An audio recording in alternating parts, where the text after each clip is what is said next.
5 কার্য দিবসের মধ্যেই পরেই আজকে প্রথম ঈদের অফিস খোলার দিন যে জন্য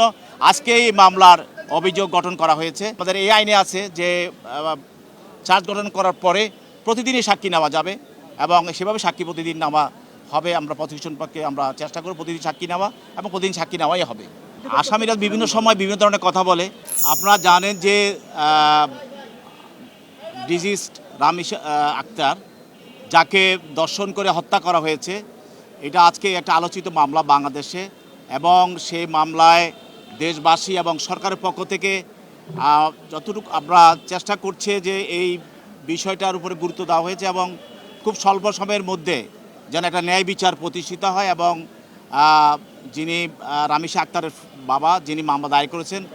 যেন এই দর্শন করে যে হত্যাটা করা হয়েছে এটা যেন একটা সুষ্ঠু বিচার হয় এবং স্বল্প সময়ের মধ্যে যেন একটা দৃষ্টান্তমূলক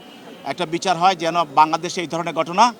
ভবিষ্যতে আর কেউ করার সাহস না পায়। এই ধরনের চেষ্টা সরকারের পক্ষ থেকেও আছে।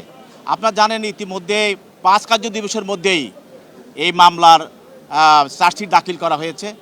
এবং দাখিলের পরেই আজকে প্রথম খোলার দিন এবং পবিত্র ঈদের পরেই আজকে প্রথম ঈদের অফিস খোলার দিন যে জন্য আজকে এই মামলার অভিযোগ গঠন করা হয়েছে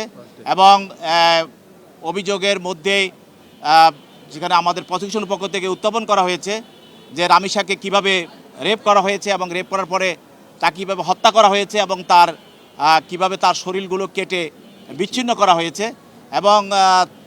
কিভাবে তার স্ত্রী তাকে সহায়তা করেছে এবং পরবর্তীতে এই হত্যা এবং রেপ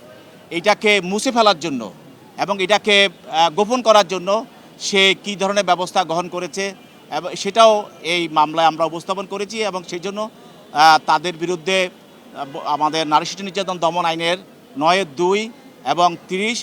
এবং দণ্ডবিধির 201 ধারায় তাদের বিরুদ্ধে চার্জ গঠন করা হয়েছে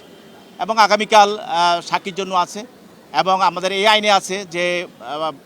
চার্জ গঠন করার পরে প্রতিদিনই সাক্ষী নেওয়া যাবে এবং সেভাবে সাক্ষী প্রতিদিন নেওয়া হবে। আমরা প্রসিকিউশন পক্ষে আমরা চেষ্টা করব প্রতিদিন সাক্ষী নেওয়া এবং প্রতিদিন সাক্ষী নেওয়াই হবে। না এই ধরনের বক্তব্য কোথাও আসে নাই এবং তার স্বীকারোক্তিমূলক জবানবন্দি দিয়েছে সেখানেও বা কোথাও এই ধরনের কোনো বক্তব্য আসে নাই, চার্জশিটও আসে নাই, কোথাও এই ধরনের কোনো বক্তব্য আসে নাই।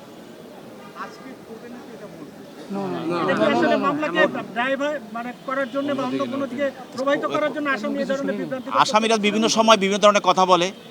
আদালত থেকে অনুকম্পা পাওয়ার জন্য এবং মামলার গতিবিধিকে ভিন্ন জায়গাতে প্রবাহিত করার জন্য অনেক সময় আসামিরা কিছু বলতে চায়, কিন্তু এটা দর্শব্যের বিষয় নয়। আসামিকে পক্ষের আইনজীবীরা এই ধরনের যে স্টেট ডিফেন্স ছিলেন তিনি এই ধরনের কোনো বক্তব্য উপস্থাপন করে নাই। ঠিক আছে, থ্যাংক ইউ।